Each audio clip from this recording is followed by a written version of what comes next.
It's a pleasure to be here. First of all, thanks to everybody being here. Thanks to organizing committee. So I'm going to keep on the topic on Go Amazon results. I'm going to focus, as stated in my title, before and after Manaus. So we are doing measurements before Manaus. This gives a nice picture as well, in comparison between both sides. So acknowledge co-authors, of course. There's a lot of people, you know, that's just too short. There's a lot of people involved in that, especially the whole Go Amazon team. So, as Lindsay already pointed out, so Go Amazon, you know, we're in central Amazonia. Here, we have 5 sites running, and it's about 1,500 kilometers from the coast. And as Lindsay pointed out, so the predominant wind comes from the east to west. If you have a closer view, we have 2 biogenic sites, so sort of free from local pollution sites, which would be ATTO and TT34. TT34 is the site from the Amaze, 2008. Most of you probably heard of. And then we have 3 impacted from Manaus sites.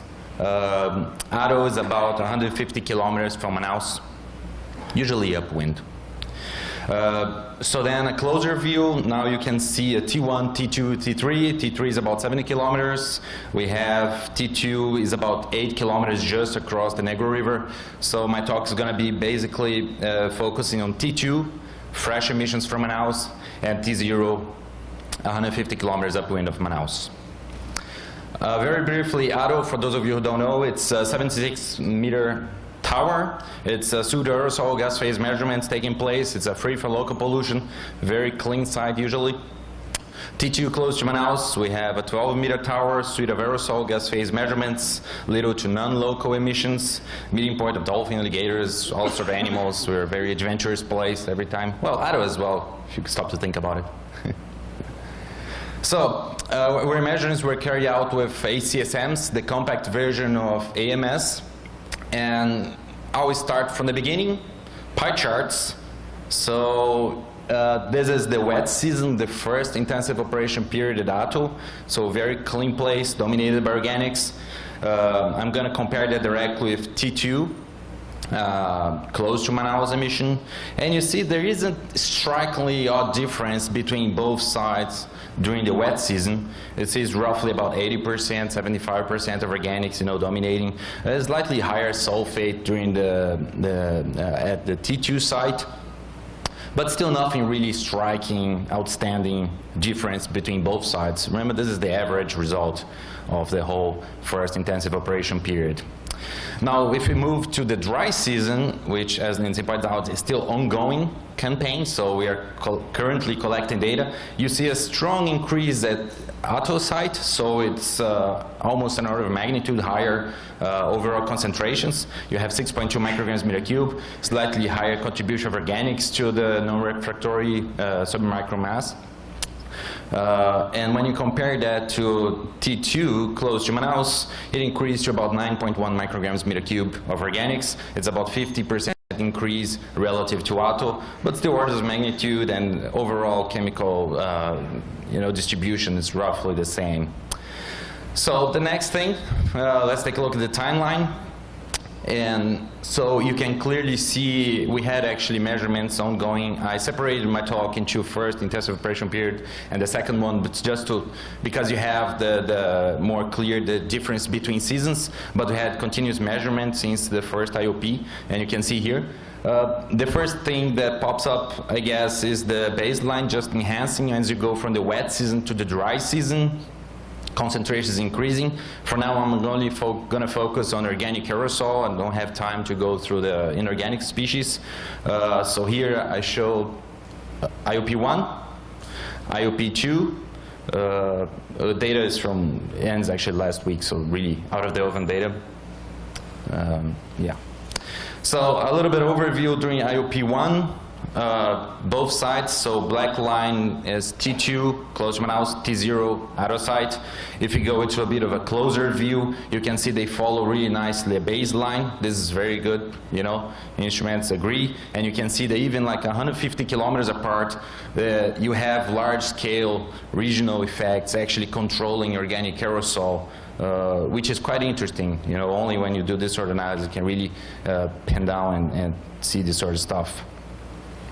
And the same thing during the second IOP, there's a very intensive biomass burning, a long-range transport of biomass burning during the beginning of the second IOP. Everybody saw that. You had a strong enhancement to every single marker for pollution and biomass burning.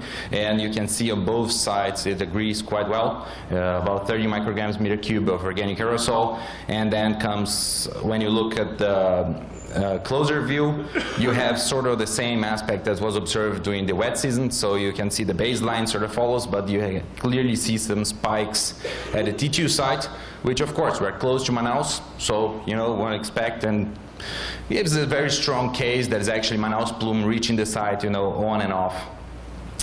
So T2 sites, so we decided to take a little bit more a look, you know, if it's such a step case that you see whenever you have Manaus pollution or not. So we just did a simple wind direction analysis. Usually, of course, one has to be very careful when looking at the wind direction as an indication of source.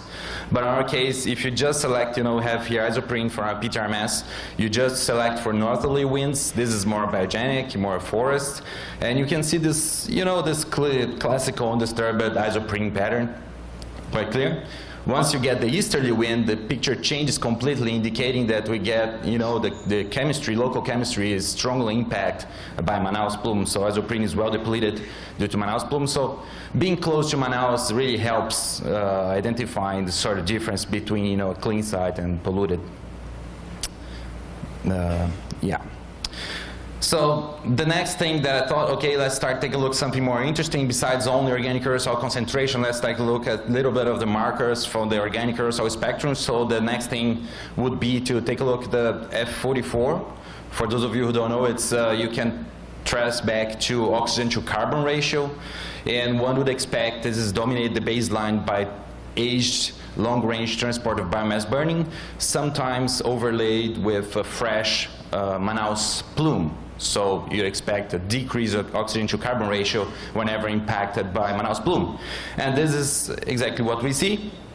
I color here to make it a little bit easier for follow your eyes. And you can see that whenever you have a spike, it actually gets a fresher organic aerosol. So it sort of fits the picture, you know, one would expect from pollution from Manaus. So far so good, you know, sort of agrees what one would expect of the site.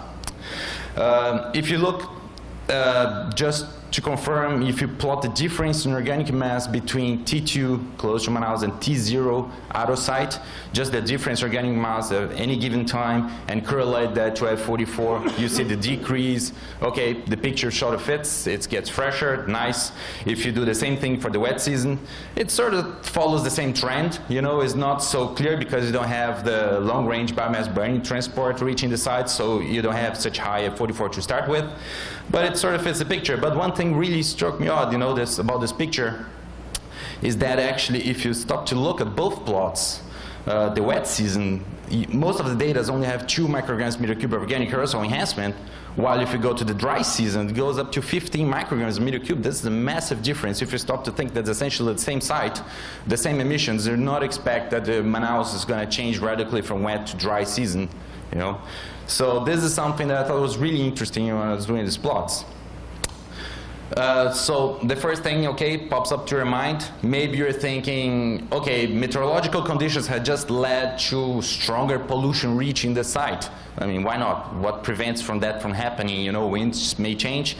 And the first thing that I did is just to plot organic aerosol concentration relative to CO enhancement. So I just got the CO background, subtract from that, and you can see there's a massive difference, almost 1 order of magnitude of organic aerosol reaching T2 site in the dry season relative to the wet season. So it's not more pollution reaching the site during the dry season.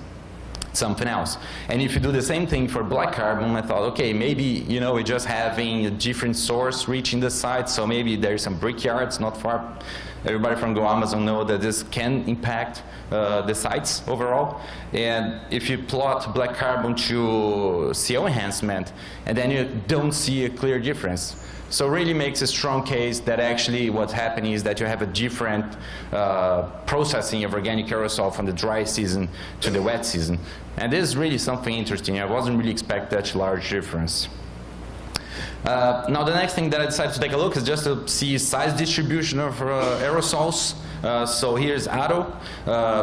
This is really classical wet season size distribution. This is from this year, but if you'll see Amaze papers, we had a paper Friday discussion last year that shows these results. Really see the Hoppel minimum there, some contribution IGAC mode, accumulation mode, some nucleation mode. And if you go to the dry season, it's strongly dominated by accumulation mode. So long-range transport of biomass burning, strongly dominating aerosol at ATTO sites. So this really fits into what one would expect. Now, if we move to T2, I've plotted T2 and ATTO, so solid lines are T2 and dashed lines are T0, and you can see the strong difference. So you have strong enhancement nucleation mode, T2, you have strong enhancement as well on IGAC mode, and a little bit of accumulation mode at T2 during the wet season relative to ATTO. Now if we move to the dry season, you can see actually, so it pops up from no nucleation mode whatsoever. You have some nucleation mode, but you have a strong IGAC mode actually dominating more than the accumulation mode. And this is also quite interesting, and this is just an average of the entire season. This is not selected only for pollution events. You know, this would be the next step. So I thought this is, yeah, quite interesting as well. So one would, you know, maybe guess that probably what's happening, you have nucleation events, you know, it's not growing fast enough to really gain a lot of mass during the dry season in compared to the wet season. Wet season you have more nucleation, and then it's growing faster to the IGAC mode, and which leads, of course, into strong enhancement of mass. And you look at ozone levels at T0 and T2, you have very interesting, so this is courtesy of Stefan Wolf, measuring ozone there at ATTO, and it's roughly the same level of ozone both sides, but when you look at T2, you have a very strong enhancement of ozone and dry season relative to the wet season, up to 40 ppb, meaning the photochemistry is really strong there, and much more strong during the dry season. So just to wrap things up, large-scale dynamics clearly seeing 150 kilometers apart, so large-scale dominating organic aerosol concentration. Manaus plume strongly impacts chemistry at T2 site, and large increase in organic mass during the dry season related to Manaus pollution. Is probably long-range biomass burning leading to strong SOA formation already very close to Manaus. So that's it. I acknowledge just, you know, laboratory atmospheric physics, funding, Go Amazon crew, and just to wrap up some flashback from tonight. Thanks. Thank you very much, Joel. We have time for a couple of questions. Yeah.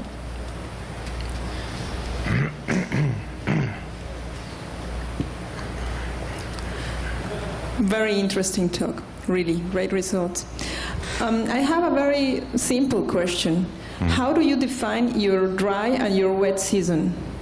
Do you define it an average every year, or each year do you decide when the rainy season starts or not? Yeah, that's actually a very good question. We don't have much overlap between the wet season and the dry season. Just to play safe, we have the first IOP going until 15 April, and the second IOP starting 15 of August.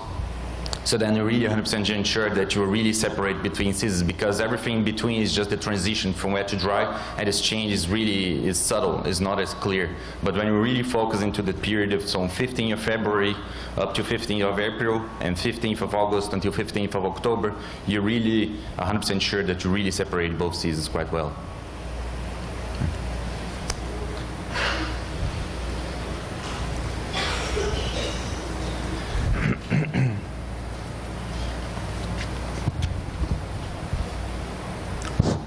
Thank you for your talk. I have a question. So several talks this morning showed this potentially enhancing effect of the particle liquid water on the organic aerosol. How much difference on the relative humidity or during the dry season and the wet season? Do you think this kind of match or contradict with the result you have just shown? No, I wouldn't say so. I don't think the weather meteorological difference would explain this alone. You have, it's much wetter during the wet seasons, we'll say about 100% relative humidity, relationship to 60, 70 maybe during the day, but still temperatures are not that different, so, the quantity of water is not that different, and I would probably, if I have to guess, I probably would say that some difference in chemistry due to the impact of long-range transport biomass burning. I'd say it's more important because of that than the meteorological difference.